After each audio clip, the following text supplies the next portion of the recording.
বিশেষ করে বিএনপির শ্রদ্ধাভাজন মহাসচিব, আমি নাম নিয়ে বলছি, মির্জা ফখরুল ইসলাম আলমগীর স্যার, উনি কয়েকদিন ধরে যে কথাগুলো বলছেন, টিআইবির মহাপরিচালক ডক্টর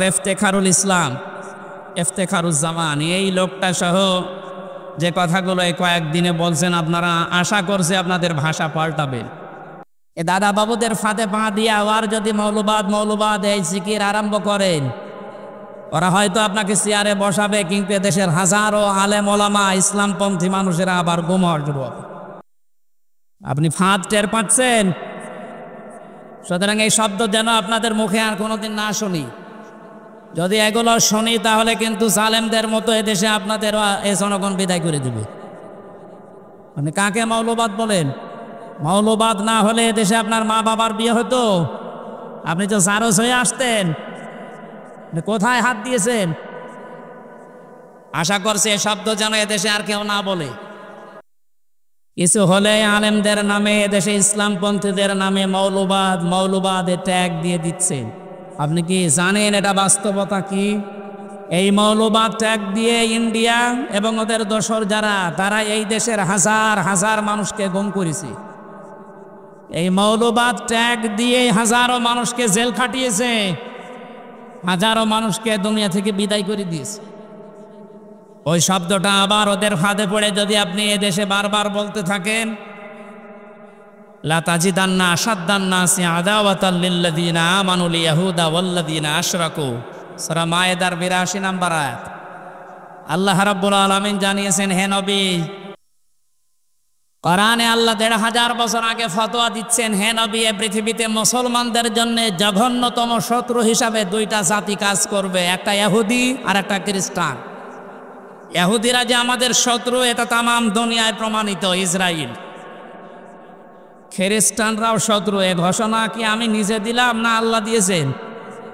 সুতরাং বারবার এ দাদা বাবুদের ফাঁদে পা দিয়ে আবার যদি মৌলবাদ এই জিকির আরম্ভ করেন, ওরা হয়তো আপনাকে চেয়ারে বসাবে, কিন্তু দেশের হাজারো আলেম ওলামা ইসলামপন্থী মানুষেরা আবার গুমর শুরু হবে। আপনি ফাঁদ টের পাচ্ছেন?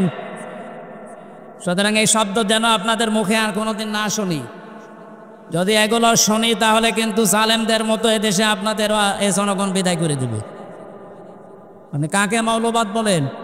মৌলবাদ না হলে এদেশে আপনার মা বাবার বিয়ে হতো? আপনি তো জারজ হয়ে আসতেন, কোথায় হাত দিয়েছেন?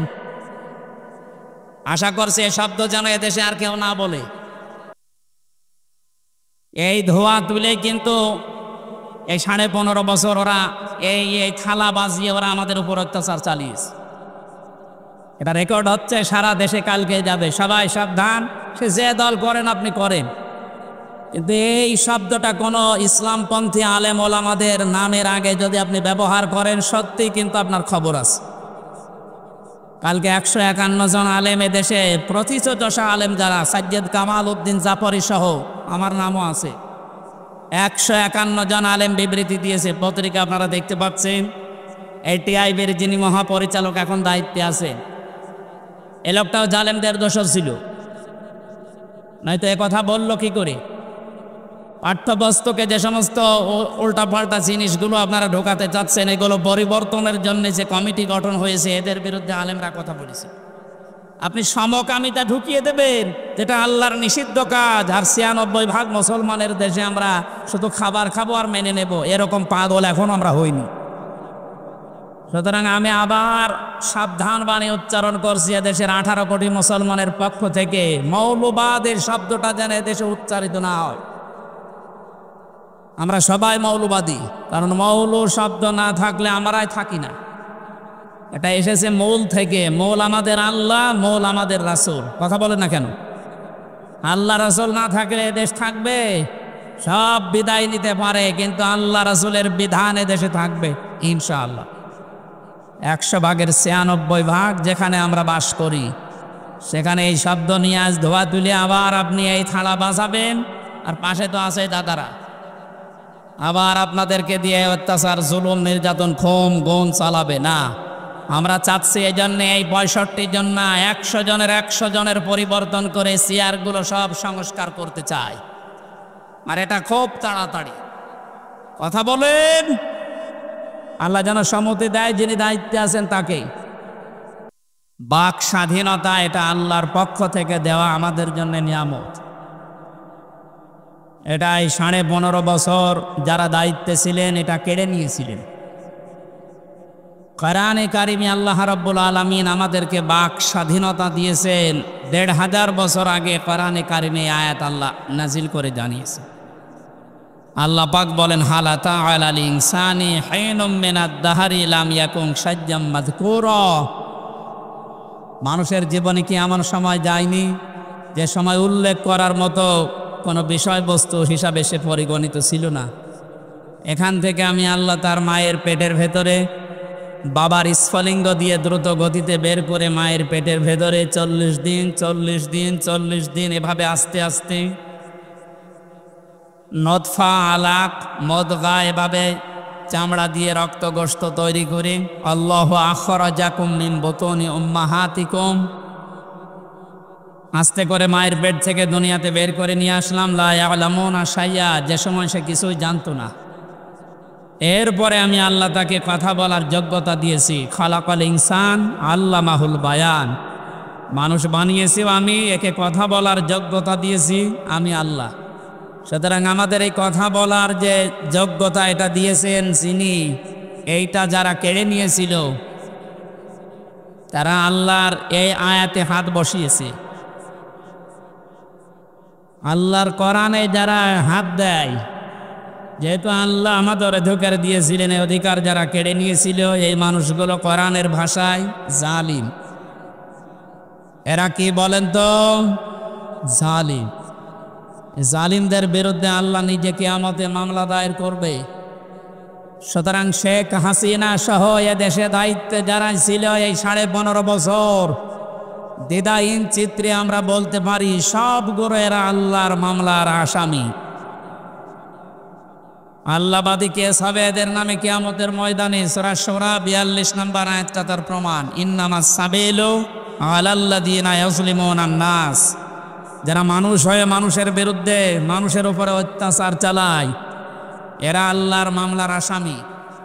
এই আয়াত আমরা 100% বিশ্বাস করি তো?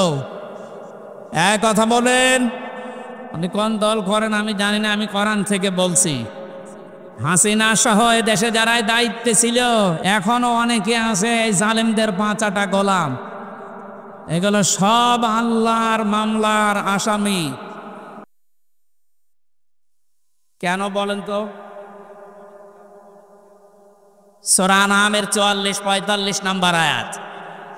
আগস্টের 5 তারিখের সাথে 1500 বছর পর কোরআনের আয়াত মিলে যাচ্ছে। আমি একটা উদাহরণ টানছি, এরপরে আমরা তাফসিরে যাব। এই কথা বলবেন না, কি আপনারা কি শুরু করেছেন? বললাম কথা বলা যাবে না, যাই করেন ইশারায় করবেন, কথা বলবেন না, কথা বোঝার চেষ্টা করেন। আমার শরীরের অবস্থা, আমার পরিবারের অবস্থা সবগুলো আমার কন্ট্রোলের বাইরে। ওনারা জানেন 8-9 দিন আমার ম্যাডাম আইসিইউতে লাইফ সাপোর্টে পড়ে আছে। এই গতকালকে রাত্রে কেবল তাকে কেবিনে দিয়েছে। এই অবস্থায় মন মানসিকতা ভালো নেই, আর আমার শরীরও ভালো না।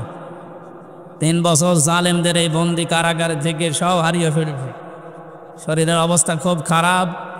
9-10 দিন তো আমি পড়েছিলাম হাসপাতালে। গতকাল থেকে আল্লাহ রাব্বুল আলামিন কিছু তার সুস্থতা দিয়েছেন।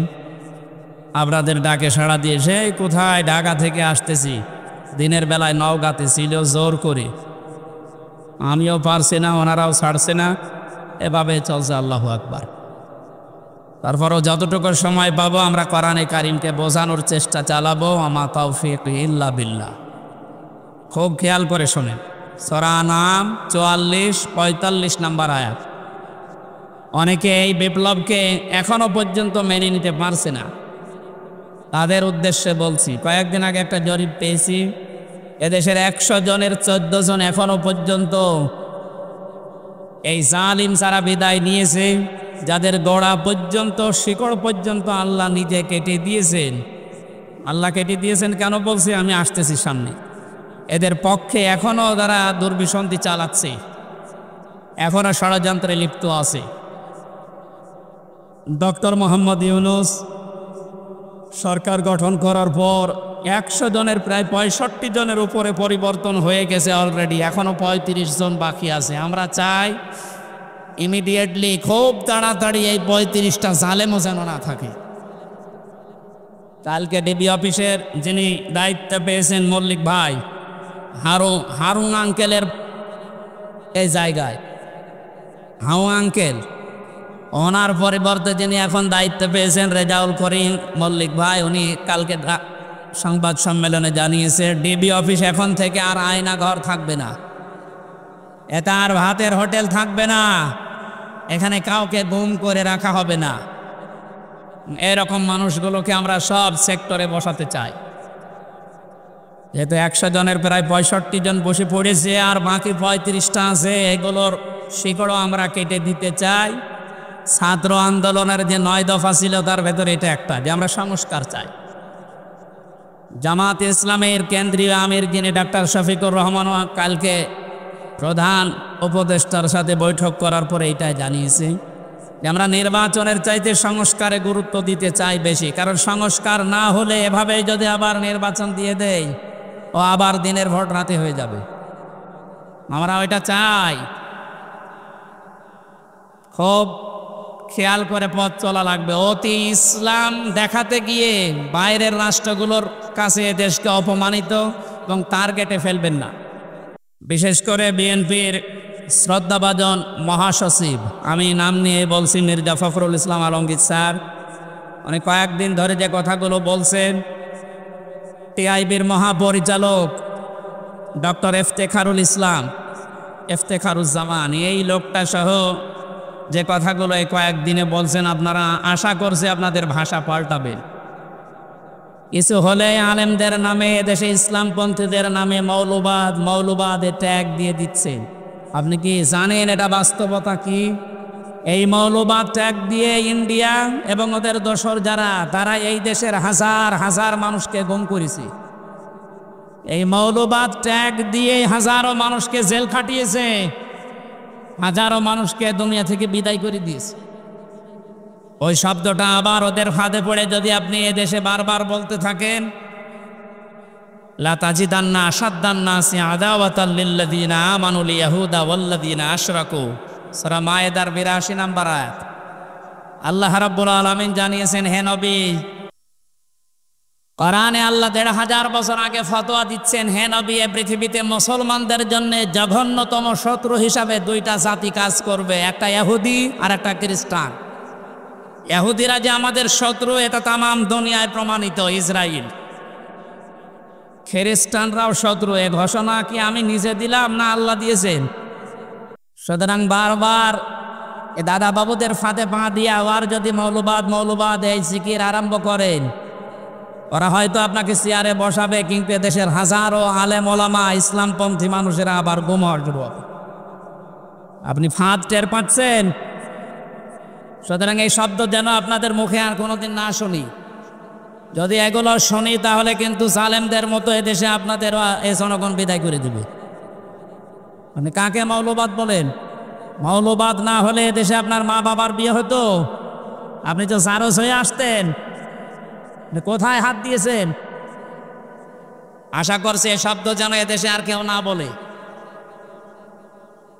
এই ধোয়া তুলে কিন্তু এই 15.5 বছর ওরা এই থালা বাজিয়ে ওরা আমাদের উপর অত্যাচার চালিয়েছে। এটা রেকর্ড হচ্ছে, সারা দেশে কালকে যাবে। সবাই সাবধান, সে যে দল করেন আপনি করেন, কিন্তু এই শব্দটা কোনো ইসলামপন্থী আলেম ওলামাদের নামের আগে যদি আপনি ব্যবহার করেন, সত্যি কিন্তু আপনার খবর আছে। কালকে 151 জন আলেম এদেশে প্রতিষ্ঠিত আলেম যারা, সাজ্জাদ কামাল উদ্দিন জাফরি সহ আমার নামও আছে, 151 জন আলেম বিবৃতি দিয়েছে, পত্রিকা আপনারা দেখতে পাচ্ছেন। এই টিআইবির যিনি মহাপরিচালক এখন দায়িত্বে আছেন, এ লোকটাও জালেমদের দোষর ছিল, নয়তো এ কথা বললো কি করে? পাঠ্যপুস্তকে যে সমস্ত উল্টাপাল্টা জিনিসগুলো আপনারা ঢোকাতে চাচ্ছেন, এগুলো পরিবর্তনের জন্য যে কমিটি গঠন হয়েছে, এদের বিরুদ্ধে আলেমরা কথা বলেছে। আপনি সমকামিতা ঢুকিয়ে দেবেন, যেটা আল্লাহর নিষিদ্ধ কাজ, আর 96% মুসলমানের দেশে আমরা শুধু খাবার খাবো আর মেনে নেব, এরকম পাগল এখন আমরা হইনি। সুতরাং আমি আবার সাবধান বাণী উচ্চারণ করছি এদেশের 18 কোটি মুসলমানের পক্ষ থেকে, মৌলবাদের শব্দটা যেন এদেশে উচ্চারিত না হয়। আমরা সবাই মৌলবাদী, কারণ মৌল শব্দ না থাকলে আমরাই থাকি না। এটা এসেছে মৌল থেকে। মৌল আমাদের আল্লাহ, মৌল আমাদের রাসূল। কথা বলে না কেন? আল্লাহ রাসূল না থাকলে এদেশ থাকবে? সব বিদায় নিতে পারে, কিন্তু আল্লাহ রাসূলের বিধান এদেশে থাকবে ইনশাআল্লাহ। 100 ভাগের 96 ভাগ যেখানে আমরা বাস করি, সেখানে এই শব্দ নিয়ে আজ ধোয়া তুলে আবার আপনি এই থালা বাজাবেন, আর পাশে তো আছে দাদারা, আবার আপনাদেরকে দিয়ে অত্যাচার, জুলুম, নির্যাতন, খুন গুম চালাবে না। আমরা চাচ্ছি এই জন্যে, এই 65 জন না, 100 জনের 100 জনের পরিবর্তন করে চেয়ারগুলো সব সংস্কার করতে চাই, আর এটা খুব তাড়াতাড়ি। কথা বলেন, আল্লাহ যেন সম্মতি দেয়, যিনি দায়িত্বে আছেন তাকে। আগস্ট বিপ্লবের 5 তারিখের যে আয়াতটা আমি বলতে চাচ্ছিলাম, 1500 বছর আগে নাজিল হওয়া, কিন্তু দেখেন মিলে যাচ্ছে। সূরা আনআম আয়াত নাম্বার 44-45, খেয়াল করে শুনবেন। আল্লাহ পাক বলেন, ফালাম মা নাসু মা যুকিরু বিহি ফাতাহনা আলাইহিম আবওয়াবা কুল্লা শাইইন। রব্বুল আলামিন বলেন, তাদেরকে আমি আমার নিদর্শনগুলো, আমার বিধিবিধানগুলো, আমার আয়াতগুলো তাদের কাছে গিয়েছিল, তারা পেয়েছিল, কিন্তু তারা ভুলে গিয়েছিল। যখন এই মানুষগুলো আমার আয়াত জানার পর, দেখার পর, বোঝা শোনার পর ভুলে গেল, আমি আল্লাহ তাদের এই ক্ষমতা, তাদের এই শান্তি, তাদের এই পাওয়ার আমি আল্লাহ দিনের পর দিন আরো বাড়িয়ে দিলাম। এর বাস্তবতা দেখেন, 2006 সালে 28 অক্টোবর লাঠি বৈঠা দিয়ে জীবিত মানুষকে রাজপথে পিটিয়ে যারা মেরে ফেলেছে, কিছুদিন পরেই তো তারা ক্ষমতায় এসেছিল। কথা বলে না কেন? চিন্তা করলাম, আল্লাহ এত বড় অত্যাচার, এত বড় জুলুম মানুষ হয়ে মানুষে পৃথিবীতে করে বলে আমার মনে হয় না। জীবিত মানুষকে পিটিয়ে মারার পর তার লাশের ওপরে নাচ দিয়েছে, নৃত্য করেছে, ড্যান্স দিয়েছে, এটা পৃথিবীতে নেই, এ বাংলাদেশে হয়েছে। একবার সিরাজগঞ্জ থেকে অনুষ্ঠান শেষ করে যাচ্ছিলাম কুষ্টিয়ায়, বাসের পেছনে, তখন বাসে চলাফেরা করতাম, রাস্তার একেবারে মাঝখানে একটা কুকুর মরে পড়ে আছে। ড্রাইভার সাহেব দেখলাম আর পিঠের ওপরে চালিয়ে না দিয়ে বাম দিয়ে চালিয়ে দিল। ড্রাইভারকে বললাম, ভাই আপনি এরকম বাম দিয়ে চালালেন কেন? ড্রাইভার আমারে বলছে, হুজুর আপনি দেখেন না একটা মরা কুকুর পড়ে আছে। বললাম, তো মরা কুকুর মরে গেলেই কি আর না গেলেই কি? আমার দিকে তাকিয়ে ড্রাইভার বলছে, হুজুর আপনি কি আসলেই হুজুর? আপনি কেমন হুজুর? আপনি দেখছেন যে একটা মরা কুকুর পড়ে আছে, এরপর আমি ডবল করে আবার মারবো, আমার বিবেক নেই? হ্যাঁ, এই কথা শোনার জন্য আমি ছিলাম। একটা মরা কুকুর, নিকৃষ্ট জীব এই পৃথিবীতে যে দুইটা, একটা শুকুর, একটা কুকুর, এরকম নিকৃষ্ট জীব মরে পড়ে আছে, তারপরও আপনি গাড়ি তার উপরে দিয়ে চালিয়ে দিলেন না, আপনার বিবেক বাধা দিচ্ছে। অথচ যে অনেক মানুষ এমন আমরা বেশি, জীবিত মানুষ মারার পরে লাশের ওপরে ড্যান্স দিয়েছে। এদেরকে আপনি কি হিসাবে মানুষ বলেন? ড্রাইভার বলছে, হুজুর আমি জাতিতে কিন্তু মুসলমান না, আমি একটা হিন্দু মানুষ। আমি জানি এ কথা যা বললেন, ও মানুষগুলো আসলে মানুষ না, ওগুলো জানোয়ার, জানোয়ারের চাই তো খারাপ। কারণ একটা জানোয়ারের লাশের ওপরে ড্যান্স দিয়েছে, আমি পৃথিবীর কোনো বইতে পড়িও নাই, শুনিও নাই, দেখিও নাই। তো বাংলাদেশ এটা মানুষ হয়ে মানুষের উপরে করেছে, আমরা দেখেছি। এত বড় জুলুম, এত বড় নৃশংস কাজ করার পরেও দেখলাম আল্লাহ তাদেরকে ক্ষমতায় দিল নাকি? যেভাবেই হোক দিয়েছে।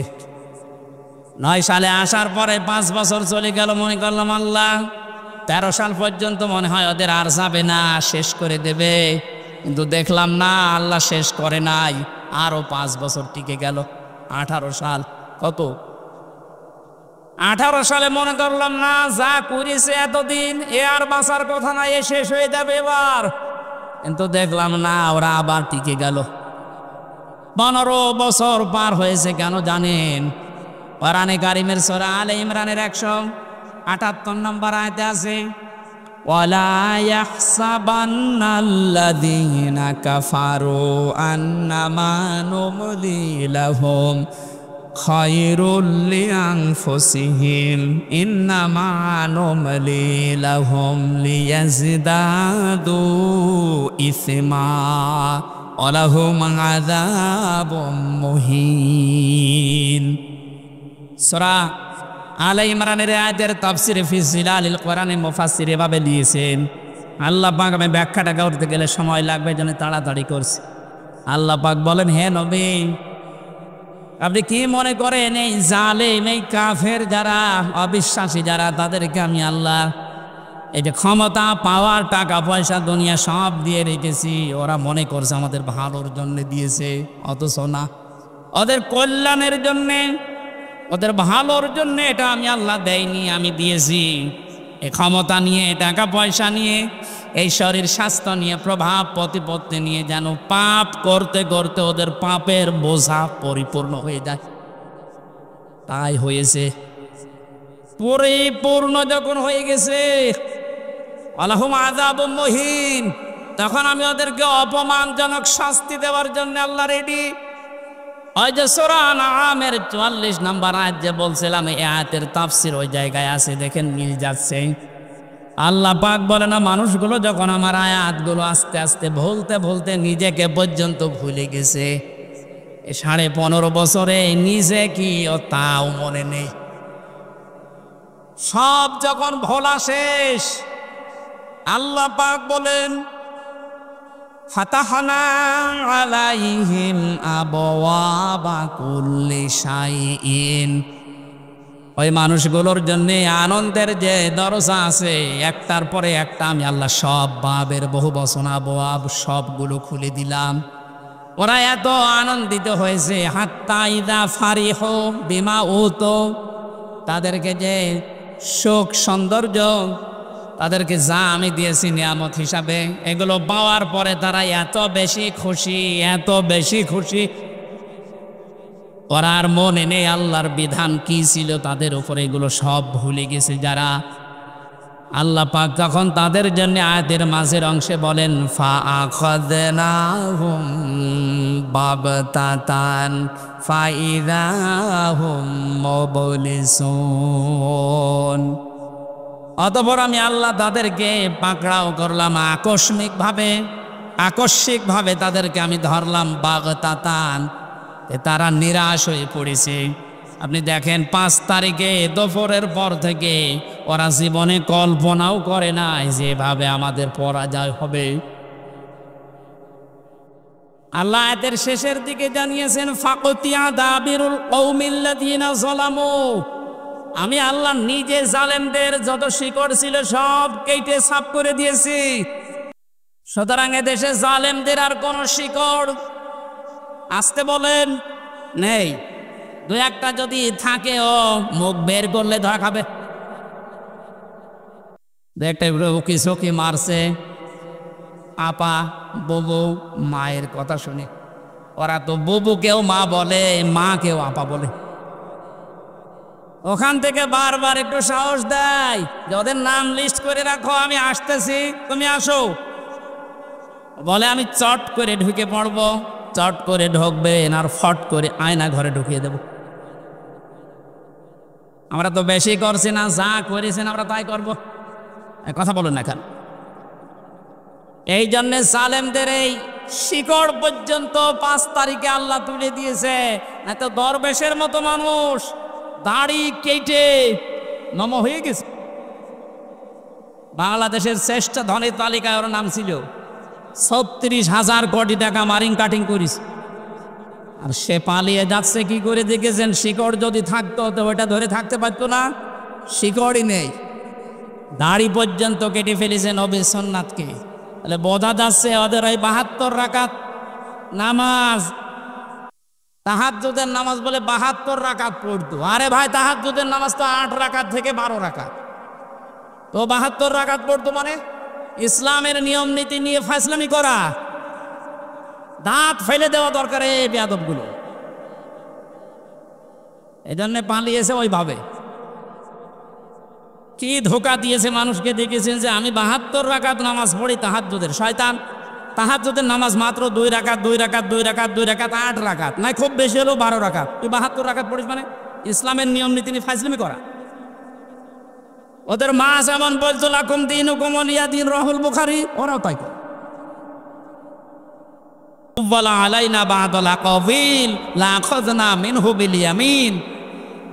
সূরা হাক্কাতের 44, 45, 46 নম্বর আয়াতে আল্লাহ জানিয়েছেন আমার কোরআনের ভেতরে কোনো কথা যদি নবী পর্যন্ত বলে যে এটা আল্লাহ বলিস, অথচ আমি বলি নাই, ওই কথা যদি নবী নিজের কথা কোরআন বলে চালিয়ে দেয়, আমি নবীর নিজে, আমি আল্লাহর নবীর, আমি আল্লাহর নিজে আমার নবীর ডান হাত চেপে ধরতাম না, এটা ঠিক হয়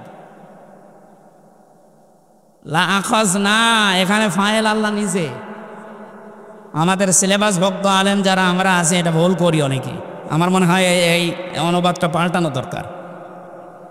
আমি ওইটাই পড়ে আলেম হয়েছিল। আখাযনা মিনহু বিল ইয়ামিন, মিনহু বিল ইয়ামিন, বি মানে দ্বারা, দিয়ে কর্তৃক, ইয়ামিন মানে ডান হাত।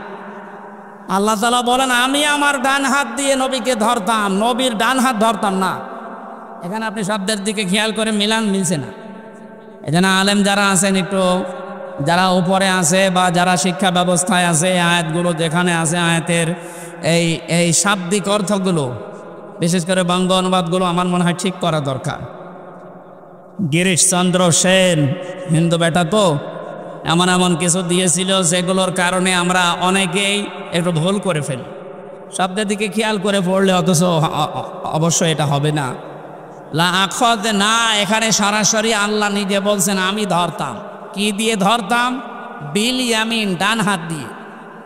নবীর ডান হাত ধরতাম, আমরা এইটা পড়েছি, অথচ আল্লাহ বলেন আমার ডান হাত দিয়ে আমি ধরতাম নবীকে। কেন ডান হাতের নাম দিলেন? মিনহু বিশ শিমাল দিলেন না কেন? বাম হাতের নাম দিতে পারতেন না? কথা বলছে না কেন? আল্লাহর বাম হাতে একটু শক্তি কম, তাই ওনার বাম হাতে থাপ্পড় খেয়েছে। বাম হাতের নাম না দিয়ে ডান হাতের নাম দিলেন কেন? আমরা সচরাচর যেটা দিয়ে উদাহরণ দিলে বুঝি ভালো, আল্লাহ ওই উদাহরণ কোরআনে সেট করেছেন বেশি। আমরা বাস্তবে দেখি যে আমাদের বাম হাতের চাইতে ডান হাতের শক্তি, ক্ষমতা, পাওয়ার একটু বেশি, নাকি? কথা বলেন। আমরা যেহেতু বুঝবো ভালো ডান হাত দিলে, কারণ এটা ছাড়া এটা পাওয়ার বেশি না। এটা দিয়ে ধরলে যেভাবে শক্ত করে ধরা যায়, এটা দিয়ে ওইভাবে ধরা যাবে? আল্লাহ এজন্য নিজের ডান হাত এখানে ব্যবহার করে শক্ত জানিয়েছেন যে আমি আমার ডান হাত দিয়ে নবীকে ধরতাম, তার মানে শক্তভাবে। লা আখাযনা মিনহু বিল ইয়ামিন সুম্মা লাকাতানা মিনহুল ওয়াতিন, এবং আমার নবী যেটা দিয়ে কথা বলে কণ্ঠনালী কেটে ফেলে দিতাম। হামা মিনকুম মিন আহাদিন আনহু হাজিসিন, আর এই ব্যাপারে আমাকে বাধা দেওয়ার মতো কারো সাধ্য নেই। কে বলছে?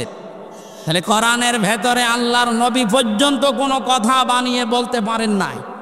যদি বলতেন, আল্লাহর ঘোষণা দেখলেন, ডান হাত দিয়ে চেপে ধরতাম আমি, আর তার কণ্ঠনালী চেপে কেটে ফেলে দিতাম। কেউ আমাকে বাধা দেওয়ার ক্ষমতা রাখতো না। অথচ এই দেশে লক্ষণ সেনের 850 বছর আগে পালিয়েছিল, তার মেয়ে পালিয়েছে এই 5 তারিখে। 850 বছরের ইতিহাস ভেঙে মহিলা পালিয়েছে। কোরআনের আয়াত বলতো লাকুম দীনুকুম ওয়ালিয়া দীন, আর বলতো রাহুল বুখারী, এটা বুখারী শরীফে আছে। তাহলে ওর কি কেটে ফেলা দরকার বলেন তো? কণ্ঠনালী কাটলে হবে? নবীর যদি আল্লাহ কণ্ঠনালী কাটতে চায়, ওরে টুকরা টুকরা করা লাগে। কোরআনের কথা আপনি হাদিসের নাম দিয়ে চালাবেন মানে? সবগুলো ওই রকম, সব মেকি। দাড়ি রেখেছিল, তাও মেকি দাড়ি, নাই তো পালানোর সময় দাড়ি কাটলো কোন কারণে? কথা বলে না কেন? ফাকুতিয়া দাবিরুল কওমিল্লাযিনা যালামু, জালেমদের শিকড় আমি আল্লাহ কেটে দিয়েছি, একেবারে মূলোৎপাটন করে ফেলেছে। এই জন্য আয়াতের শেষে আল্লাহ বলেন আলহামদুলিল্লাহি রাব্বিল আলামিন, প্রশংসা সব আমি আল্লাহর জন্যে। সুতরাং এই দেশে এখন থেকে কিয়ামত পর্যন্ত যারাই আসুক, প্রশংসা আল্লাহ বাদে কোনো বাবার, কোনো স্বামীর আর হবে না ইনশাআল্লাহ। আমরা আল্লাহর জন্য প্রশংসায় নত হয়ে বলছি আলহামদুলিল্লাহ। দরুদ আর সালাম পড়ছি নবী মুহাম্মদ রাসূলুল্লাহ সাল্লাল্লাহু আলাইহি ওয়াসাল্লামের প্রতি। আজকের তেলাওয়াত কিন্তু আয়াত আপনাদের সবারই প্রায় মুখস্থ আছে, সূরা লাহাব। কোন সূরা? নবীজির যে 10 জন চাচা ছিল, নবীজির বাবা মিলে 11 জন। 10টা চাচার ভেতরে 2 জন আমরা জানি মুসলমান হয়ে তারা জান্নাতি, হযরত আব্বাস, হযরত হামজা। আজ বৈষম্য বিরোধী ছাত্র আন্দোলনে 152 জনের 108 জন ইসলামী ছাত্র শিবিরের নেতা কর্মী। এইটা দেখার পরে অনেক মুনাফিক এবং আলেম নামে জালেম, ওই যে বাতিলের বাসাটা গোলাম যারা ছিল, যারা কেন্দ্রীয় মসজিদে ইমামতি জোর করে নেওয়ার জন্য সুতা খেয়েছে। কি নির্লজ্জ! সুতা খাওয়ার পরে বলছে যত জুতা আমারে মেরেছে একটা আমার গায়ে লাগে। কত বড় শয়তান! শয়তান ওর কথা শোনে আর বলে আল্লাহ তুমি আমারে শয়তান বানিয়েছে। ওর বাবা কিন্তু ভালো ছিল। মাওলানা শামসুল হক ফরিদপুরি রহমতুল্লাহ আলাইহি এইরকম বাবার কাছ থেকে এই কালপিট আসলো কি করে? কওমি মাদ্রাসার হাজার হাজার আলেম, আমি আলেমদেরকে জেলখানায় পেয়েছি। 76 জন তো আমার সাথে ছিল। মাওলানা মামুনুল হক, মাওলানা শাকাওয়াত হোসেন রাজিজ, খালিদ সাইফুল্লাহ আইয়ুবী, জনায়েদ আল হাবিব ভাই সহ যতগুলো আলেম পেয়েছি সব এই রুহুল আমিনের নামে বদদুয়া করত। বলে আমাদের সম্মান মান সব শেষ করে দিয়েছে।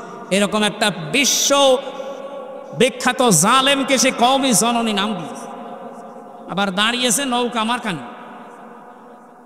ও যদি কুকুর মার্কা নিয়ে দাঁড়াতো তাও পাস করত। নৌকা মার্কা নিয়ে মানুষ দাঁড়ায়, এটা ঘৃণিত হয়ে গেছে। মার্কাটা এখন ঘৃণিত। এখন অবস্থা যায় এই দেশে কেউ যদি বলে যে আমি নৌকার লোক, ওরা পিটিয়ে মেরে ফেলবে মানুষ। 15.5 বছরে যেমন ইসলামপন্থী আমি এ কথা বলার ক্ষমতা আমাদের ছিল না, আল্লাহ পুরাটা উল্টিয়ে দিয়েছে। বলেন এ কাজটা করেছে খালি এ ছাত্র আর ছাত্রী ভাইরা না, এ কাজটা করেছে সরাসরি আল্লাহ নিজে। সূরা আনআম 44 নম্বর আয়াত তার প্রমাণ। ফালাম্মা নাসু মা যুকিরু বিহি, যখন তারা আমার জিকির, আমার আলোচনা, আমার আয়াতগুলো ভুলে যায় তখন তাদের শান্তি বৃদ্ধি করে দেয়। এমন বৃদ্ধি করেছিল আল্লাহর কোরআনে পর্যন্ত ভুল ধরত।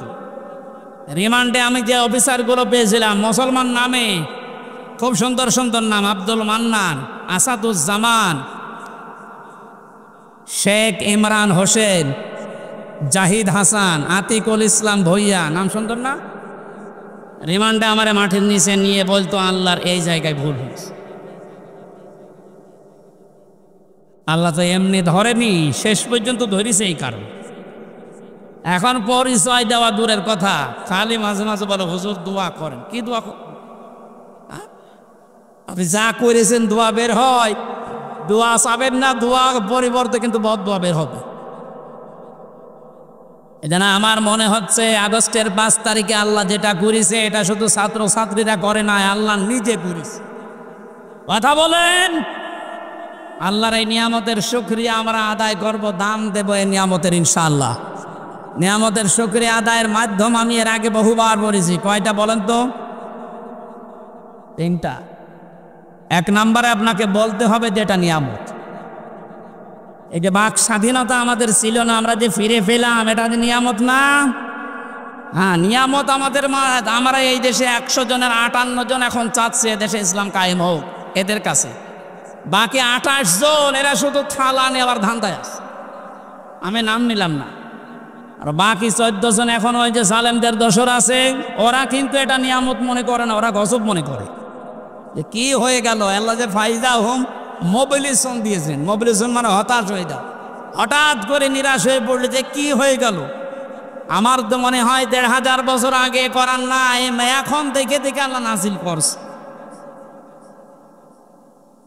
যে কথা বলতেছিলাম, আমরা নিয়ামতের শুকরিয়া আদায়ের প্রথম মাধ্যম আমরা স্বীকার করছি এদেশের 100 জনের অন্তত 58 জন যে হায় বিজয় আল্লাহর নিয়ামত। এটা কি? 2 নম্বরে আমাদের অন্তরের ভেতরে একটা শান্তি লাগবে, এটা আমাদের লাগে। লাগে না? এই বিজয় পাওয়ার পরে এখনো শান্তি পাচ্ছেন না কারা? হাত তোলেন তো। যাক আলহামদুলিল্লাহ, যে নিয়ামত যে এটা আমরা বুঝতে পারছি। 3 নাম্বার কি? তিন নাম্বার হচ্ছে যে উদ্দেশ্যে আল্লাহ নিয়ামত দিয়েছেন এই নিয়ামতকে ওই জায়গা মতো পৌঁছিয়ে দেওয়া। বাক স্বাধীনতা ছিল না, আল্লাহর বিধান প্রকাশ্যে আমরা মানতে পারতাম না। বলেন হ্যাঁ নামাজ পড়তাম, কিসের নামাজ পড়তেন আপনি? 10 জন মানুষ নামাজের পরে যেটা তো করেন,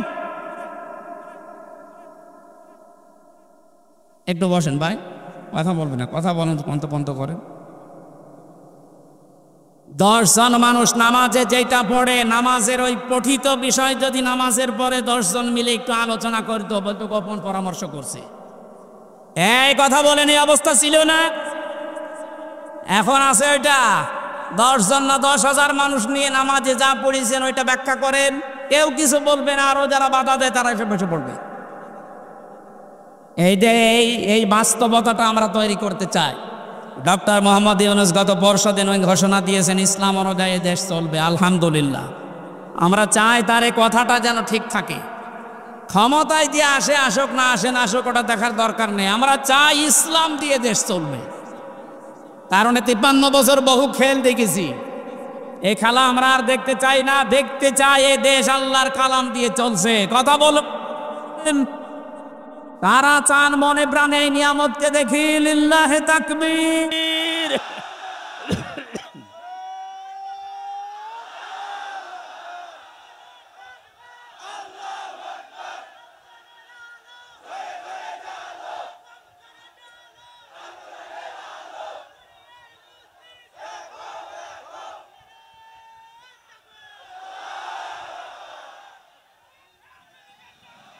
আলহামদুলিল্লাহ, আমরা নিয়ামত শুকরিয়া আদায় কিভাবে করে? আয়াতটা পাবেন সূরা ইব্রাহিমের 7 নম্বর আয়াতে, ওয়াইদ তাআযানা রাব্বুকুম লাইন শাকারতুম লাযিদান্নাকুম ওয়া লাইন কাফারতুম ইন্না আযাবি লাশাদীদ। আমি ব্যাখ্যায় যাচ্ছি না, আপনারা বাড়িতে মিলিয়ে নিন।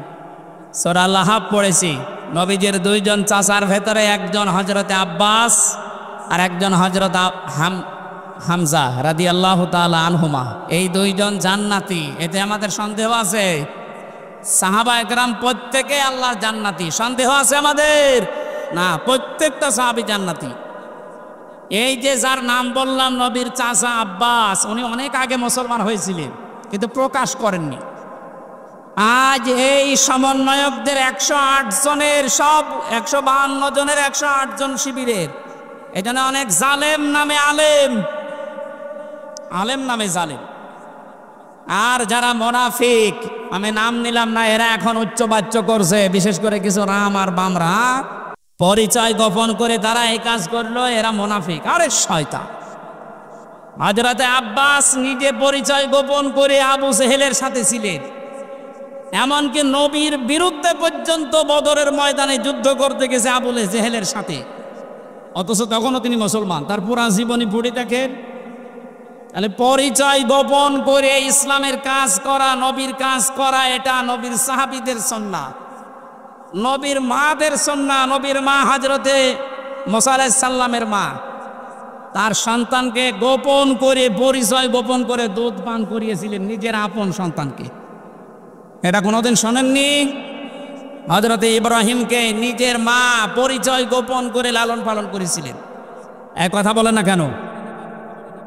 এরকম একটা দুইটা না, হাজার হাজার ঘটনা ইতিহাসে আছে। সুতরাং ইসলামী ছাত্র শিবিরের যে ভাইরা, সাদিক কায়েম ভাই সহ যারা, এসএম ফরহাদ সহ যারা পরিচয় গোপন করে জালেমদের সাথে মিশে ওদের গোড়া কেটে দিয়েছে, এদের সংবর্ধনা দেওয়া দরকার। আর এরকম ফতোয়াবাজি করছে, হ্যাঁ পরিচয় গোপন করলে এরা মুনাফিক। আরে শয়তান! মুনাফিক হওয়ার যে লক্ষণগুলো কোনটা পেয়েছিস ওর ভেতরে? মুনাফিকের যে 4টা আলামত আছে: কথা বললে মিথ্যা কথা বলে, ওয়াদা দিলে খেলাপ করে, আমানত রাখলে খেয়ানত করে, আর কারো সাথে ঝগড়া হলে গালি দেয়। এইগুলো কাদের ভেতরে পাওয়া যায় আপনি দেখতে পাচ্ছেন না? মুখের ভাষা দেখেছেন টকশোতে, যেটা 72 রাকাত নামাজ পড়তো, ওর মুখের ভাষা দেখেছেন? বাকি গেল না, নাই বললাম। এদের মুখের ভাষা শুধু না, এদের চরিত্র ওই রকম নিকৃষ্ট। বুড়ো হয়ে কবরে চলে যাচ্ছে, তারপরও উল্টোপাল্টা কাজ ছাড়ে না। ওদের চরিত্র প্রত্যেকেরটা এরকম, একটারও ভালো পাইনি আমি। যত মানুষকে নাম শুনি দেখি এখন বাস্তবে প্রত্যেকটা চরিত্র শয়তানের চাইতেও খারাপ। এখনো পর্যন্ত যদি আপনার হোশ না ফেরে এতে কবে আবার হোশ ফিরবে বলেন তো? আমরা যেহেতু তাফসিরুল কোরআন মাহফিল দিয়েছেন, তাফসিরের দিকে যাচ্ছি, এজন্য ঐতিহাসিক একটা প্রেক্ষাপট বলছি। নবীজির আরো দুইজন চাচা জাহান্নামী, একটা আবু লাহাব আর আবু তালেব। এই যে আবু লাহাব যেই লোকটা, তার নামে আল্লাহ একটা সূরা নাজিল করলেন। কেন দিয়েছেন ঐতিহাসিকরা লিখেছে, এটা বুখারী শরীফের ভেতরে আছে। এই যে আব্বাস রাদিয়াল্লাহু তাআলা আনহু তার সন্তান আব্দুল্লাহ বর্ণনা করছেন, বিশ্বনবী নবুয়ত পাওয়ার পর হেরা গুহা থেকে যখন হযরতে খাদিজাতুল কুবরার কাছে এসে বললেন, ইয়া খাদিজা জাম্মিলুনি জাম্মিলুনি, আমাকে ঢেকে দাও, আমি আমার নিজের জীবনের ওপরে আশঙ্কা করছি, ভয় পাচ্ছি, আমার জীবন সম্পর্কে আমি ভীত সন্তুষ্ট, আমি ভয় পেয়েছি। এই দেখেছিলাম এক পা আকাশে এক পা জমিনে বিশাল এক ফেরেশতা আমার কাছে এসেছিল। হযরতে খাদিজাতুল কুবরা ওই দিন নবীজিকে 6টা সান্ত্বনা দিয়েছিলেন। এখানে মা বোন যারা এসেছেন খুব খেয়াল করে মিলাবেন। হযরতে খাদিজাতুল কুবরা ওই দিন ডাক দিয়ে বলেছেন, আবুল কাসেম ভয় পাবেন না আপনি, কাল্লা কখনোই না, আল্লাহি মা ইউখজিকাল্লাহু আবাদান, আল্লাহ কখনো আপনাকে অপমান অপদস্থ ভয় দেখাতে পারে না, আপনাকে লাঞ্ছিত করতে আল্লাহ পারে না। কে বলছেন এ কথা? স্ত্রী। কে বলছেন? বলেন বলেন। আমরা বাইরের জায়গা থেকে কাজকর্ম করে কর্মজীবন শেষ করে দিনের দাওয়াত দিয়ে বাড়িতে আসার পর আমাদের স্ত্রীরা যদি এই 6টা কথা যেটা খাদিজাতুল কুবরা বলেছিলেন, আপনার সম্পর্কে আমার স্ত্রী আমার ঘরের মানুষ যদি বলতে পারে, আপনি বুঝবেন আপনি নবীর পথে আছেন। আর যদি দেখেন যে না এগুলোর একটাও বলছে না, তাহলে বুঝবেন আপনি নবীর তরিকায় নেই, অন্য তরিকায় আছেন। খাদিজাতুল কুবরা এতটুকু বাক্য উচ্চারণ করার ভেতরে তিনি আল্লাহর নবীকে শুনিয়েছিলেন আল্লাহর নাম 2 বার, আল্লাহি আল্লাহর কসম, কাল্লা কখনো না, মা ইউখজিকাল্লাহু আবাদান কখনো আল্লাহ আপনাকে অপমান অপদস্থ করতে পারে না। ছোট একটা বাক্যে খাদিজাতুল কুবরা আল্লাহর নাম বললেন কয়বার? আরো জোরে। অথচ তিনি তখন পর্যন্ত মুসলমান হননি।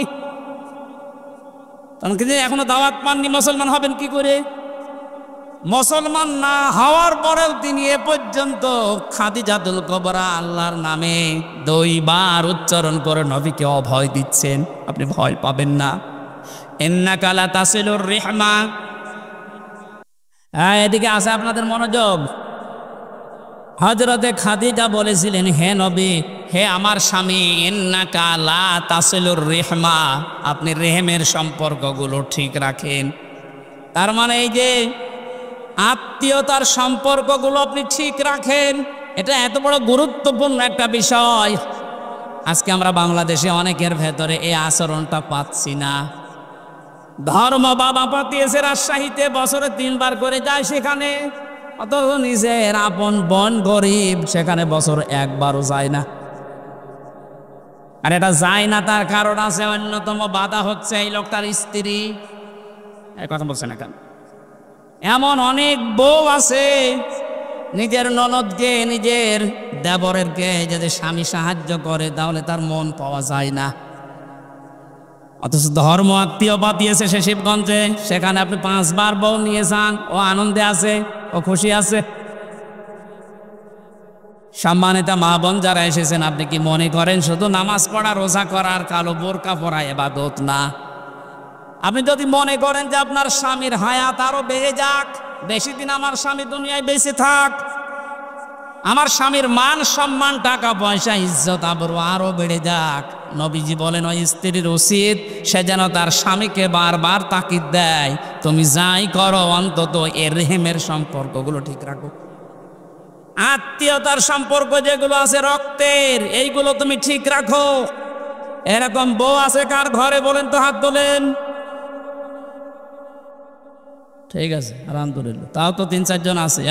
আমি হাসির জন্য বলি নাই, হাজার হাজার মানুষের ভেতরে মাত্র ৩-৪ জন, বাকিগুলোর অবস্থা কোন জায়গায় আছে এখন বলেন? খুব ঝামেলায় আছি আমরা নাকি? সম্মানিত মা বোনেরা, এটা যে ইবাদত আপনি অনেকে জানেই না।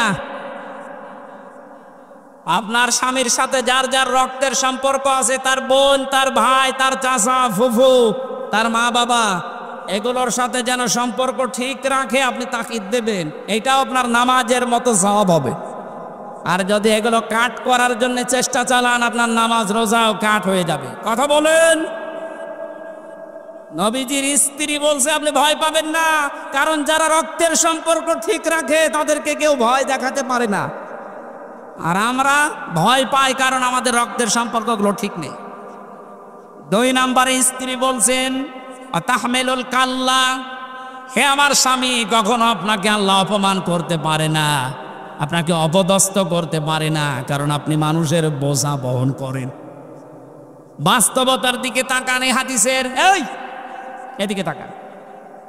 হে আবুল কাসেম, হে আমার কাসেমের পিতা, হে আমার স্বামী, আপনাকে আল্লাহ ভয় দেখাবে না, কারণ আপনি মানুষের বোঝা বহন করেন। কারণ এই পৃথিবীতে মানুষের বোঝা যারা বহন করে তাদেরকে আল্লাহ পায় না। অথচ বাস্তবে দেখলাম কি, এ 15.5 বছরে কত বোঝা আমাদের মাথার উপরে চাপিয়ে দিয়ে উনি পালিয়েছে। আমাদের মাথার উপরে 1 লক্ষ টাকার ঋণের বোঝা। গত 8 দিন আগে আমার একটা মেয়ে হয়েছে, হাফসা জান্নাত, ওর মাথার উপরে এখন 1 লাখ টাকা ঋণ। সব বসে আছে, জিজ্ঞাসা করেন কত মানুষকে আপনি পা হারা, চোখ হারা, হাত হারা করে যে বোঝা, পরিবারের বোঝা বানিয়ে দিয়ে পালিয়ে গেলেন। হাজার হাজার কোটি টাকা নিজের মেয়ের নামে, ছেলের নামে, নিজের নামে, বোনের নামে, আত্মীয় স্বজনের নামে, শুধু দলের নামে পাচার করে করে এ বোঝা এ দেশের উপরে আপনি রেখে গেলেন। এ মহিলাকে আমার মনে হয় আপনি বলা ঠিক হবে না। কোনো খারাপ শব্দ থাকলে একটু বলেন তো দেখি। কেন তো সম্মানিত মানুষ না, সম্মানিত মানুষকে আপনি বলা যায়। কত রকমের বোঝা আমাদের মাথার উপরে, যে হাজারো কষ্টের বোঝা, দুঃখের বোঝা, ঋণের বোঝা, হাজার হাজার বোঝা মাথার উপরে চাপিয়ে উনি পালিয়েছেন, আরামে আছে। আপনি নবীর আদর্শ মানেন নাই। নবীর আদর্শ হচ্ছে পৃথিবীতে মানুষের বোঝা বহন করা, হালকা করে দেওয়া, আর আপনি আরো বোঝা দিয়ে গেলেন। আপনি নবীর উম্মত না। কে বলতে চাইলাম, আপনি না বুঝলেও এরা বুঝেছে। সুতরাং যারা মানুষের বোঝা আরো ভারী করে দেন, হালকা না করে বোঝা আরো ভারী করেন, আরো বেশি করে দেন বোঝা। এই যে 3টা বছর আমার জেলে রেখে কত রকমের বোঝা আমার উপরে চাপিয়ে দিয়েছিলেন, আমার পরিবারের উপরে, আমার মা বাবার উপরে, আমার সন্তানের উপরে কত বোঝা চাপিয়েছিলেন। তারা খেয়ে না খেয়ে 3টা বছর পার করেছে। কি কারণে? কোনো কারণ নেই, এমনি। কি কারণে বলো তো? এমনি না, কোনো কারণ নেই। কয়েকদিন আগে আমার মামলা খারিজ হয়ে গেছে সব, বিচারপতি কর্তৃক, আদালত কর্তৃক এটা প্রমাণিত যে আমার কোনো দোষ পাইনি, আমি নির্দোষ। সুতরাং নির্দোষ মানুষকে আপনি 3টা বছর জেলে রেখে যে বোঝা দিলেন, এখন তো আপনি আরামে আছেন। আমিও চাই আমার মতো 3 বছর আপনি জেলে থাকেন। আর ব্যারিস্টার আরমানকে গুম করেছিলেন, তার জন্য 8 বছর। 8 আর 3 কত হয়? আমান আজমিকে 8 বছর, কত হয়? 19 বছর আগে থাকবেন মাটির নিচে, এরপরে আপনি চট করে ঢুকে পড়বেন। হাজারো মানুষের মাথার উপরে দুঃখের বোঝা, কষ্টের বোঝা, ঋণের বোঝা সব চাপিয়ে উনি এখন আরামে আছেন। নবীর উম্মত। কিসের উম্মত? 14 বার হজ করলেও পট্টি মাথায় দিয়ে তসবিহ হাতে নিয়ে, এটা নবীর উম্মতের বাইরে। নবীর উম্মতের বাইরে যারা, ওটা হয় কাফের না অন্য কিছু। একটা কথা যদি কেউ ভুল প্রমাণ করতে পারে বলেন এ পর্যন্ত। নবীর উম্মত আপনি কোনটা দিয়ে বলবেন? নবীর কাজ ছিল মানুষের বোঝা হালকা করে দেওয়া, আর ওদের কাজে 15.5 বছরে হাজারো মানুষের পরিবারে শুধু বোঝাই দিয়ে গেছে। একটা মানুষকে জেলে দেওয়া মানে তার পুরা পরিবারটা বোঝা বহন করা। সে নিজেরা খেতে পারে না, জেলখানায় টাকা পাঠানো লাগে 10,000 20,000 করে। তাও 2 দিন 5 দিন 10 দিন পরে ছেড়ে দিলে তো হয়, 3 বছর 5 বছর 10 বছর। আপনি কত রকমের বোঝা দিয়ে গেলেন। এই যে 2880 জন এখন হাসপাতালে বেডে কাতরাচ্ছে, এই মানুষগুলোর কারো পা নেই, হাত নেই, ঠ্যাং নেই, কারো অন্ডকোষ উড়ে গেছে। এগুলো এই বোঝা এখন বহন করবে কে? যারা শহীদ হয়েছে 1077 জন, সেটা তো বাদ দিলাম, তা তো গেছে। যেগুলোকে এই যে বোঝা এখন পরিবারের জন্য, এগুলো কে টানবে বলেন তো? আপনি নবীর উম্মত দাবি করেন, নবীর কাজ ছিল বোঝা আরো হালকা করে দেওয়া, বোঝা বহন করা। আর আপনি এই বোঝাগুলো সব দিয়ে, ঋণের বোঝা দিয়ে গেছে, কোটি কোটি টাকা পাচার করে এখন এই দেশের প্রত্যেকটা মানুষের উপরে 1 লক্ষ টাকা করে ঋণ মাথা পিছু। ডক্টর মোহাম্মদ ইউনূস উদ্যোগ নিয়ে যে দেশ থেকে যত টাকা পাচার হয়েছে সব টাকা ফেরত নেওয়া হবে, রাষ্ট্রীয় কোষাগারে জমা হবে, এবং যারা টাকা দিতে পারবে না তার বউ ছেলে মেয়ে রাষ্ট্রের কাজে লাগবে, অনছাড় নেই। মানে এ বোঝা আমরা বহন করবো কি করে?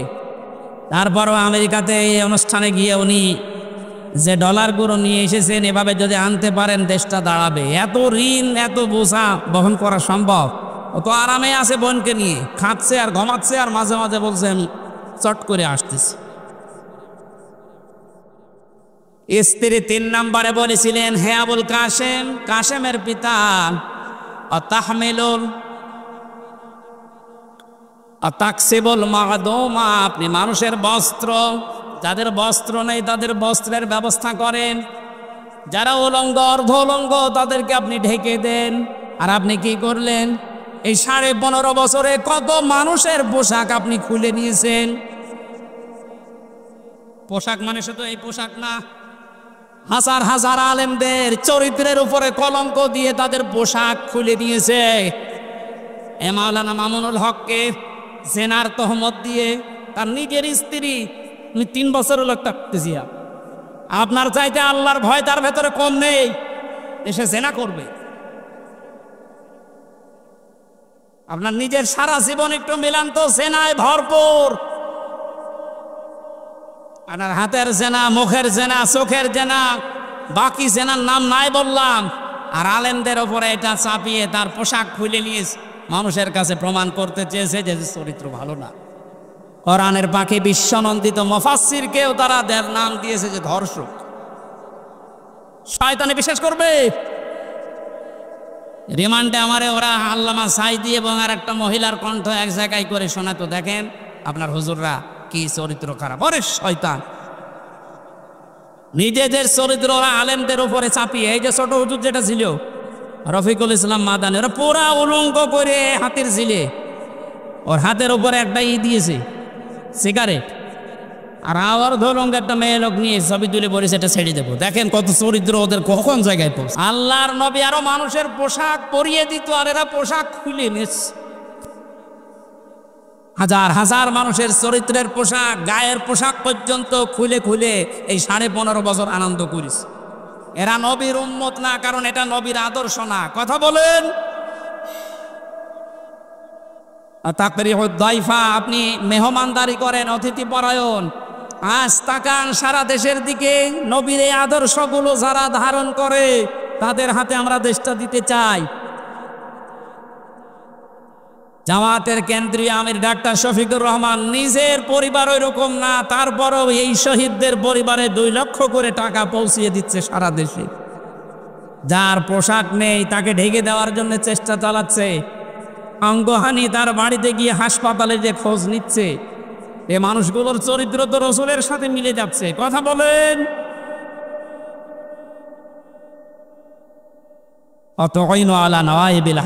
আপনি হককে সাহায্য করেন, হক প্রতিষ্ঠার জন্য কাজ করেন। নবীজির স্ত্রী যা যা বলেছিল নবীর পক্ষে, আমরা এখন বাস্তবে দেশে বাংলাদেশ জামাত ইসলামী, ইসলামী ছাত্র শিবিরের ভেতরে দেখতে পাচ্ছি। আপনি চাই বলেন, মন খারাপ করেন আর খুশি হন, এইটাই বাস্তব। তাহলে হাদিস বাদ দিয়ে দেন। এগুলো মিলে যাচ্ছে, খাপের খাপ মমতাজের বাপ। আমরা করবো কি মিলে গেলে? আপনার সাথে তো মিলছে না। হ্যাঁ, আপনি নিয়ে আসেন আপনার সাথে কি মিলছে, আমি দেখাচ্ছি। সূরা লাহাব আপনার সাথে মিলবে, বলবো। সুতরাং নবীর হাদিসের সাথে যাদের জীবন চরিত্র মিলে যাচ্ছে তাদেরকে একটু দিয়ে দেখা যায় না যে কেমন চলে দেশটা? 53 বছর তো দেখেছি। ডাক্তার শফিকুর রহমান ঘোষণা দিয়েছে 15 বছর লাগবে না, মাত্র 10 বছর আমাদের হাতে দেন, চাঁদাবাজ এ নাম বাংলাদেশে থাকবে না। একটু বিশ্বাস হয় না আপনাদের? একটু দিয়ে দেখেন না কেন, কত মানুষের নাম তো শুনলাম আমরা, কেউ পারে নাই, আরো চাঁদাবাজি করেছে। 5 তারিখের বিকাল আসতে দেরি আগস্টের, অনেকে চাঁদাবাজিতে লিখে পড়েছি, এখনো হাতে থালা পাইনি। তাই যদি অবস্থা হয়, থালা পেলেও তো বড় চাঁদাবাজ হবে। সুতরাং আমরা চাই এমন মানুষকে দিতে যিনি ঘোষণা অলরেডি দিয়ে দিয়েছে, যদি ইসলাম এদেশে ক্ষমতায় আসে আমাদেরকে যদি আপনারা দেন, আমরা জাতির শাসক হব না, খাদেম হব। চাঁদাবাজ না, ভিক্ষা করে খাবেন, চাঁদাবাজি করবেন না, ঘোষণা দিয়েছেন উনি কালকে। কথা বলেন না কেন? একটাবার একটু দেওয়া যায় না? আমরা দিতে চাই। আমি সাধারণ মানুষ হিসাবে আহ্বান জানাচ্ছি, এবার আমরা দিতে চাই। কথা বলেন। যে জরিপটা শোনালাম, 100 জনের 14 জন জালেমদের অনুসারী, এখনো 100 জনের 28 জন ওই থালা থালা, আর 100 জনের 58 জন এখন চাচ্ছে ইসলাম কায়েম হোক। এটা মাত্র এই 1.5 মাসের ব্যবধানে। আরেকদিন কিছুদিন যেতে দেন, 100 জনের 100 জনই চাইবে এদেশে ইসলাম কায়েম হোক। আমরা ওইটা দেখতে আছি। হ্যাঁ, অতি উৎসাহী হয়ে অতি ইসলাম পালন করবেন, এই মনোভাব নিয়ে কোনো জঙ্গিবাদ, সন্ত্রাসবাদ এরকম কোনো কাজ যেন করবেন না এই দাদাদের পাল্লায় পড়ে। কারণ ওরা আপনাদেরকে অতি ইসলাম এটা মানার আগ্রহ দেখিয়ে আবার ওই ট্যাগ দেবে, মৌলবাদ, জঙ্গি, উগ্রবাদী এরকম ট্যাগ দিয়ে শেষে বিশ্বের কাছে আবার কালার করবে, আবার ওই থালা হাতে নেবে নিয়ে আবার গোম খুন শুরু হবে। কথা বলে না কেন? আমরা এসো তো কার দিতে চাই না, অতি ইসলাম না, যেভাবে ইসলাম পালন করা দরকার বা আস্তে আস্তে শুরু করে। সূরা লাহাব, নবীজি এখানে নবুয়ত পাওয়ার পরেই চলে গেলেন বাতাহা নামক একটা পাহাড়ের উপরে উঠে তিনি ইয়া সাবাহা বলে ডাক দিলেন। তিনি একটা লাল কাপড় উড়িয়ে দিয়েছিলেন। এটা ছিল ওই জামানার এই স্যাটেলাইট। কারণ এখন যেমন এই যে মিডিয়াগুলো কাজ করছে এটা ছড়িয়ে দেওয়ার জন্য, ওই জামানার স্যাটেলাইট ছিল, মিডিয়া ছিল এই লাল কাপড়। এই পাহাড়ের উপরে কেউ যদি লাল কাপড় উড়িয়ে দিত, এলাকার মানুষরা মনে করত যে লোকটা বিপদে আছে, সবাই গিয়ে পাহাড়ের পাদদেশে হাজির। বিশ্ব নবী তখন ডাক দিয়ে বললেন, হে আমার জাতির লোকেরা, আমি যদি বলি এই পাহাড়ের পাদদেশে একদল সৈন্য আছে, তোমাদেরকে আক্রমণ করবে তারা, তোমরা কি বিশ্বাস করো আমার কথা? এক বাক্যে সবাই বলেছে, হ্যাঁ মুহাম্মদ, জীবনে তোমাকে আমরা মিথ্যা কথা বলতে শুনিনি, অবশ্যই বিশ্বাস করব। হঠাৎ করে নবীজি তখন তাদেরকে দাওয়াত দেওয়ার উদ্দেশ্যে বললেন, আমি যে কালেমা নিয়ে এসেছি, যে ইসলাম নিয়ে এসেছি, তোমরা যদি এটা পড়তে অস্বীকার করো, আল্লাহর গজবের ফেরেশতারা ওত পেতে আছে, তারা তোমাদের আক্রমণ করবে। সঙ্গে সঙ্গে তারা পনেই চাচা আবু লাহাব বলছেন একটু পেছনে, নিজে মাটির উপর থেকে একটা পাথর তুলে নিয়ে আল্লাহর নবীর দিকে নিক্ষেপ করেছে আর বলেছে, তাব্বালাকা লিহাদা জামাতানা ইয়া মুহাম্মদ, হে মুহাম্মদ তুই ধ্বংস হয়ে যা, এই জন্যে আমাদেরকে তুই একত্রিত করলি। জোরে বলেন নাউজুবিল্লাহ। আল্লাহ রাব্বুল আলামিন সহ্য না করে সঙ্গে সঙ্গে তার নামে আয়াত নাজিল করেছেন, তাব্বাত ইয়াদা আবি লাহাবিন ওয়া তাব। আয়াতের প্রথম অংশে আল্লাহ ধ্বংস কামনা করলেন তার, আর দ্বিতীয় অংশে তার পরিচয় তুলে ধরলেন। এবার আসেন মূল শিক্ষায়। কালকে ঐতিহাসিক সরোয়ার্দী উদ্যান ঢাকাতে আমি এই পয়েন্টের উপরে আলোচনা করেছিলাম, নবীজির সাথে দুনিয়ায় যারাই বিয়াদবি করে আল্লাহ তাদেরকেই ধ্বংস করে দেয়। আজ ফ্রান্স থেকে শুরু করে বাংলাদেশে অনেকে নবীজিকে নিয়ে কটূক্তি করছে। স্পষ্ট ভাষায় বলতে চাই, এদেশে কিন্তু নবীর উম্মত 96%। নামাজ কালাম আমরা কম পড়তে পারি, নবীর উম্মত এ ব্যাপারে আমাদের কোনো সন্দেহ? বলেন, আপনি বুঝে করেন আর না করেন, নবীকে নিয়ে যদি কোনো কটূক্তি হয়, 15 বছর তো বাবাকে নিয়ে কিছু করলে তাই খবর ছিল। নবীকে আপনি গালিগালাজ করেন, অসুবিধা নেই, কিন্তু দিন পাল্টিয়ে গেছে। এখন থেকে কিয়ামত পর্যন্ত আমরা ঘোষণা দিয়ে দিলাম, এদেশে যদি সত্যিই কেউ নবীকে নিয়ে উল্টাপাল্টা কোনো মন্তব্য করেন, কোন দলের, কোন গোষ্ঠীর, কোন পরাশক্তির আর দেখা হবে না। দাঁত ভাঙা জবাব দেওয়া হবে ইনশাআল্লাহ। আল্লাহ নিজে বরদোয়া দিলেন, তাব্বাত ইয়াদা, আবু লাহাবের 2 হাত ধ্বংস হয়ে যাক। প্রশ্ন আসতে পারে, ও পাথর মেরেছিল কয় হাত দিয়ে? তাহলে এই হাতও ধ্বংস করে দিলেন মানে? আপনি যদি এই মোবাইলটা এখান থেকে এখন ছুঁড়ে মারেন, আমার এই হাত নড়েনি, এক কথা বলেন না কেন? পাথরটা যখন এইভাবে নিক্ষেপ করেছিল, এই হাত নড়াচড়া করে সাহায্য করেছিল। আল্লাহ জন্য ইয়াদা নিয়েছিল, শব্দটা ইয়াদা নেই, এজাফতের কারণে ওটা পড়ে গেছে। আল্লাহ দ্বিবচন দিলেন, এই জন্য ইয়াদুন না দিয়ে ইয়াদা একালিপ টান আছে। তাব্বাত ইয়াদা আবি লাহাবি ওয়া তাব। আল্লাহ বলেন আবু লাহাবের 2 হাতই ধ্বংস হয়ে যাক, এবং সে ধ্বংস হয়েছে। জবাব হচ্ছে এই, যেহেতু এই হাত নড়াচড়া দিয়েছে, আজ বাংলাদেশে পাঠ্যপুস্তকে যে কমিটি বানানো হয়েছে, এখানে মুসলমানদের আলেম এদেশে কম আছে। 5 জন আলেমকে নিতে পারেন না, এক কথা বলে না কেন? নাস্তিক মোরতাদদের দায়িত্ব দিয়ে ওরা সমকামিতা ঢোকাতে আছে। পুরুষে পুরুষে নাকি বিয়ে করবে, মহিলা মহিলায় বিয়ে করবে। আল্লাহর পুরা সিস্টেম পাল্টিয়ে ফেলছে। কোন জাতি, কোন সৃষ্টি যদি তার নিজের আকৃতি পাল্টিয়ে ফেলে, তাকে মেরে ফেললেও কোনো গুনাহ নেই। এটা আমি বানিয়ে বললাম, সূরা নেসার ভেতরে আছে। কোন সৃষ্টি যদি তার নিজের আকৃতি পাল্টিয়ে ফেলে, এই জন্যই তো নবীজি আয়াতের ব্যাখ্যায় আছে, বিশ্ব নবী জানিয়েছেন, কোন মহিলা যদি পুরুষের শ্বাস গ্রহণ করে, তার উপরে 24 ঘন্টা আল্লাহর লানত। কোন মহিলা, কোন নারী যদি নিজের আকৃতি পাল্টিয়ে পুরুষের বেশ ধরে, কোন পুরুষ যদি নিজের আকৃতি পাল্টিয়ে মহিলার বেশ ধরে, আর সিনেমা, নভেল, নাটক যারা বানাচ্ছেন, নারীর বেশ পুরুষে ধরছে, পুরুষের বেশ নারী ধরছেন, ধরেন, আমরা নিষেধ করেছেন। আপনার জাহান্নামে যেতে চান, আরো দরকার পাশায় লাত্তি দিয়ে দেব, কোনো অসুবিধা নেই। কিন্তু সাবধান, আজ এই সমস্ত নভেল, নাটক এই বানিয়ে অনেক রসুলের দাড়ি লাগিয়েছে, রসুলের টুপি মাথায় দিয়েছে, জোব্বা গায়ে দিয়ে, প্রেম প্রীতি এগুলো দেখাচ্ছে। আমরা এটা সামনে আর মেনে নেব না। বিশ্ব নবীর আদর্শ দিয়ে কলঙ্কিত করে সিনেমা বানাবেন, এটা দেশের মুসলমানেরা অনেকে বোঝে না, তাই কিছু বলে না। বুঝে যদি ফেলে আপনার কিন্তু খবর হয়ে যাবে। সুতরাং আগামীতে এরকম সিনেমা আমরা বন্ধ করতে চাই, এরকম নভেল, নাটক, থিয়েটার আমরা বন্ধ করতে চাই, যেখানে রসুলের দাড়ি, তার টুপি, তার জব্বাকে অপমান করা হচ্ছে। এগুলো দিয়ে একটা বেপরদা মহিলার সাথে প্রেম প্রীতি করবে, আর ওগুলো দেখাবে মানুষকে। এটা বিভিন্ন ভাষায় ড্রাবিং হবে, সারা পৃথিবীতে যাবে, মানুষ বুঝবে যে মুসলমানদের নবীর চরিত্র মনে হয় এরকম। নবীর চরিত্র কেউ এরকম ছিল?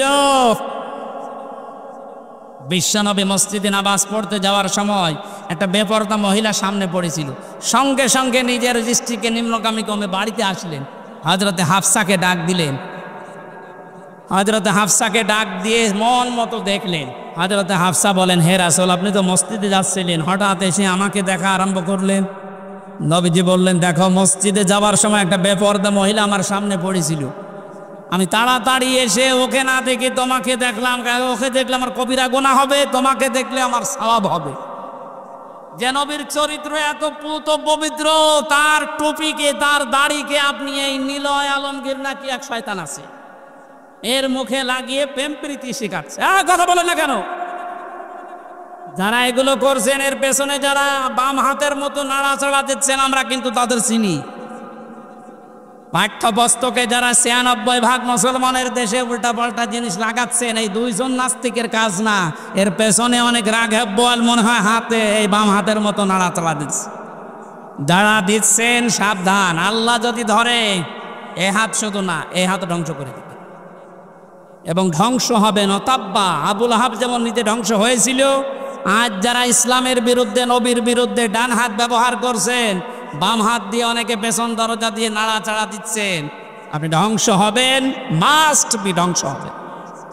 মা আগনা আনহু মালুহু ওয়া মা কাসাব, আপনার সম্পদ আদি যা অর্জন করেছেন একটাও কাজে আসবে না। বাস্তব প্রমাণ এই দরবেশের, একটা টাকাও কাজে আসতেছে।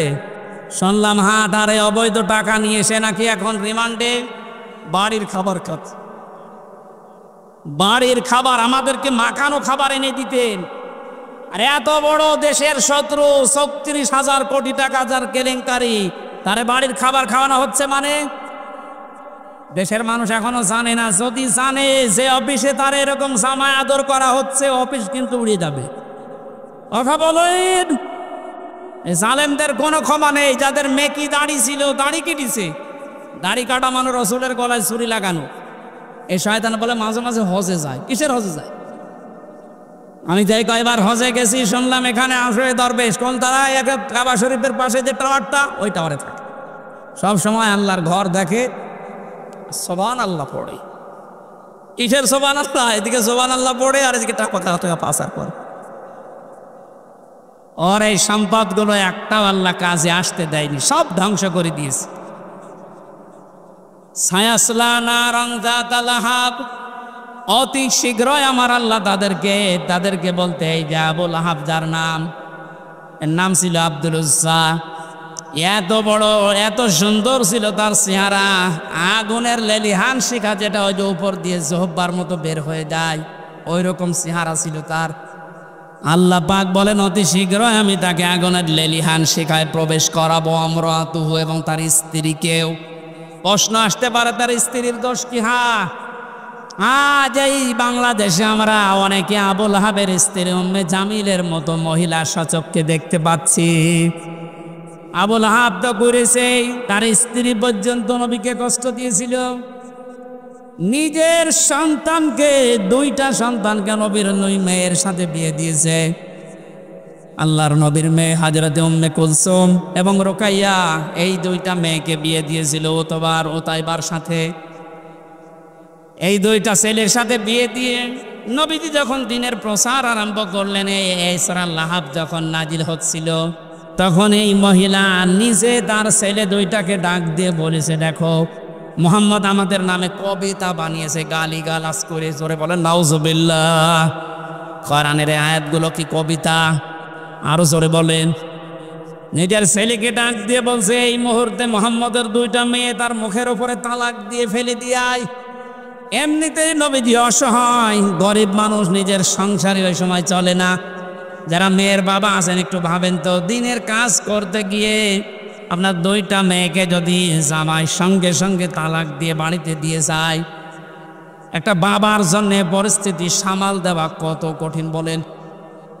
আল্লাহর নবী ওই দিন এত বেশি কন্দন করেছিলেন, ছেলে দুইটা তার মায়ের কথা শুনে তার স্বামীকে দিয়ে এই কাজ করিয়ে দুইটা মেয়েকে তালাক দিয়ে নবীজির বাড়িতে ফেলে দিয়ে আসলেন। নবীজি ডাক দিয়ে বললেন, আল্লাহ পাক তুমি দুইটা কুকুর পাঠাও এই দুইজন মানুষের জন্য। এত বড় কঠিন অবস্থায় আমার দুইটা মেয়েকেও আমার পরিবারে দিয়ে গেল তালাক দিয়ে। আল্লাহর নবীর কথা শোনার পর ওর বাড়িতে গিয়েছে। এই উম্মে জামিল আবু লাহাবের স্ত্রী ডাক দিয়ে বলে, সন্তানেরা যা করেছো মারহাবা তোমাদের।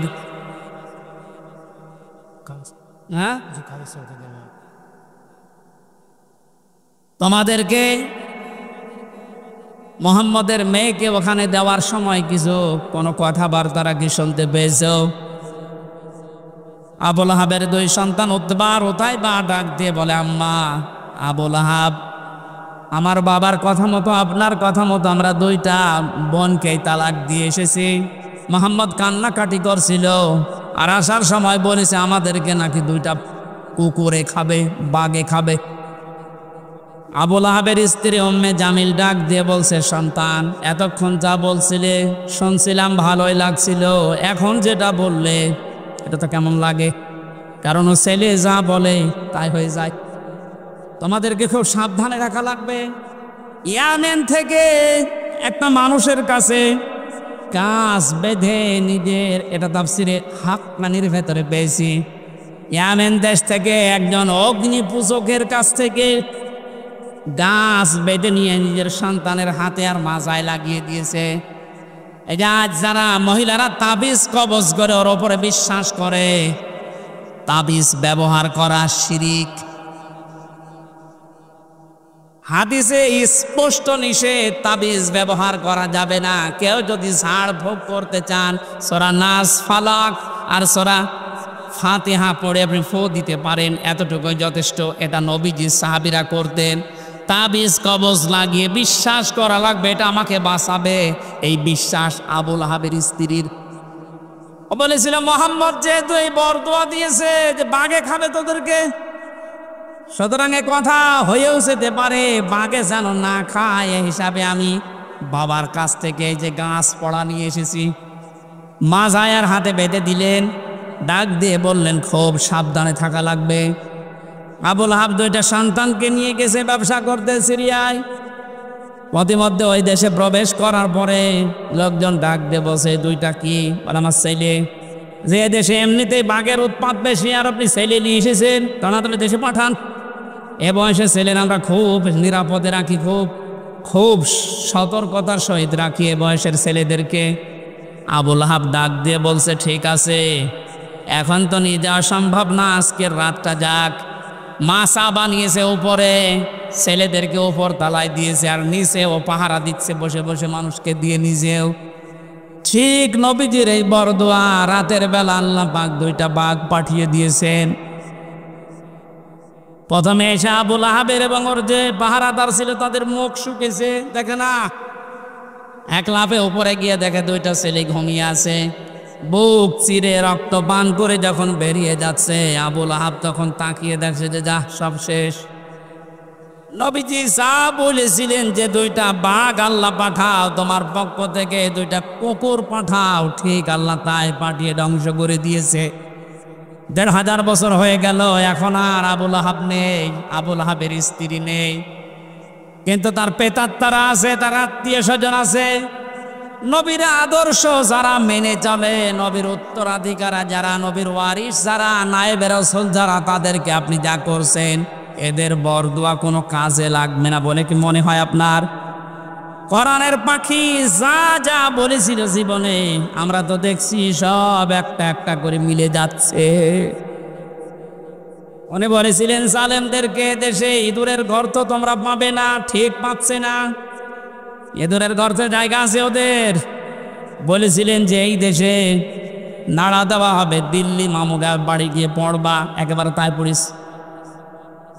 ৩ নাম্বার, ওনার একটা স্বপ্নের কথা মাঝে মাঝে বলতেন, এই দেশে জালেমদের নাকের উপরে কোরআনের পতাকা পতপত করে উঠবে।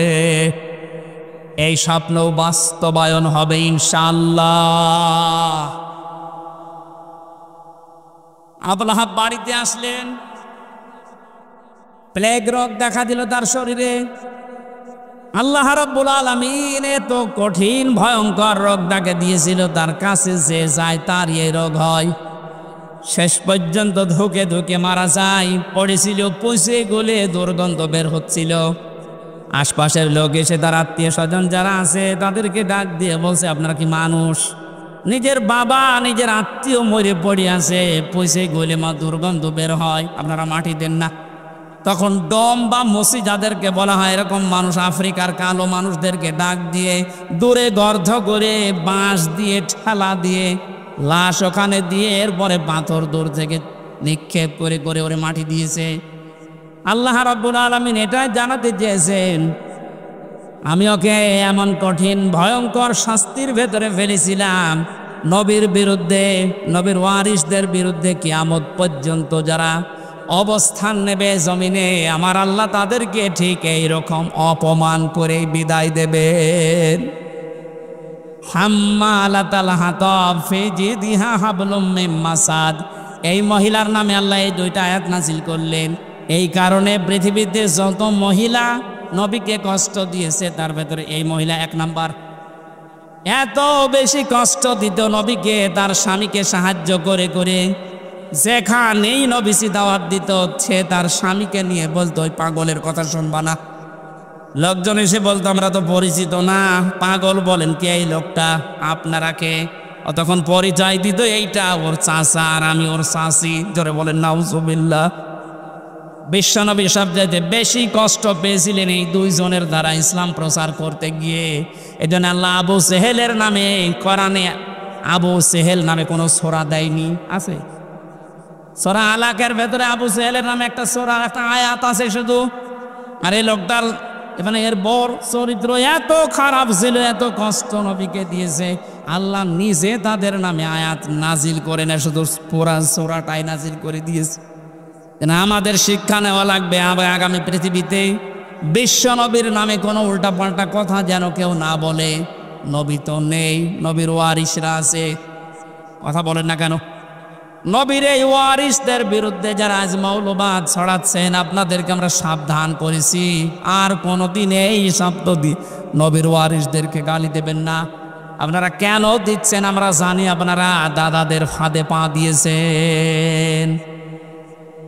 ওরা ফাঁদে পা দিয়ে যদি 15 বছর এত গমখম করতে পারে, আবার যদি ফাঁদে পা দেওয়ার চেষ্টা করেন, এদেশের যারা সাধারণ মানুষ আপনাদেরকে সাপোর্ট করে, যদি একবার বুঝে ফেলে যে আপনারাও দাদাদের দাসর দালাল, একবারে জালেমদের মতো আপনাদেরও বিদায় করবে ঝাঁটিয়ে।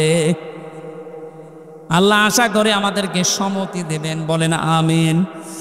বুখারী শরীফের একটা হাদিস পড়েছিলাম, মান রাআ মিনকুম মুনকারান, যে ব্যক্তি দেখে কোনো অন্যায় কাজ তার সামনে হচ্ছে, শরীয়ত বিরোধী, ইসলাম বিরোধী কাজ, তার ইমানের প্রথম দাবি হচ্ছে সে যেন হাতের দ্বারা বন্ধ করে দেয়।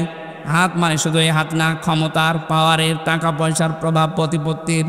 সুতরাং এখন যেহেতু উন্মুক্ত দুনিয়া, এদেশে কোনো অন্যায় কাজ যদি দেখেন শরীয়ত বিরোধী, এটা ইসলাম বিরোধী, মানবতা বিরোধী, সে যেই হোক, আমাদের যতটুকু যার হাত আছে, ক্ষমতা আছে, টাকা পয়সা আছে, প্রভাব প্রতিপত্তি আছে, ইমানের প্রথম দাবি ওইটা দিয়ে বাধা দেওয়া। কেউ যদি বলে না আমি ওর ভেতরে নেই, আমি লা ইলাহা ইল্লাল্লাহ, কাউকে কিছু বলি না, ওটা মুনাফিক। এটা ইমানের প্রথম দাবি।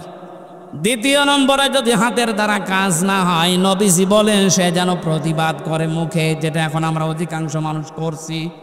এটা জারি রাখা লাগবে জালেমদের বিরুদ্ধে। কোন জালেম যেন কিয়ামতের আগে চেয়ার বসতে না পারে। জালেমদের তালিকা করে করে মোড়ে মোড়ে দোকানে দোকানে টাঙিয়ে দেন। কোন জালেম যেন আর মাথা উঁচু করে দাঁড়াতে না পারে, কথা বলেন। এটাও যদি আমরা না পারি, শেষ পর্যন্ত অন্যায় দেখে যেন অন্তত ঘৃণা করি, অন্তর দিয়ে আর এটা চেষ্টা করি কি করে এটা বন্ধ করা যায়। যালিকা আদাফুল ঈমান, নবীজি বলেন এটা ঈমানের একেবারে সর্বনিম্ন পর্যায়। এইটাও যদি না থাকে, বুঝবা তোমার ঈমান নেই, তুমি একটা বেঈমান। আল্লাহ আমাদেরকে যেন বেঈমানের খাতায় নিয়ে না যায়। ঈমানের এই 3টা স্তরের যে স্তরে আমরা পারি, প্রথমটা পারলে তো ফার্স্ট ক্লাস, দ্বিতীয়টা পারলে সেকেন্ড ক্লাস, শেষেরটা পারলে থার্ড ক্লাস। অন্তত যে কোনো একটাই তো থাকতে পারি নাকি?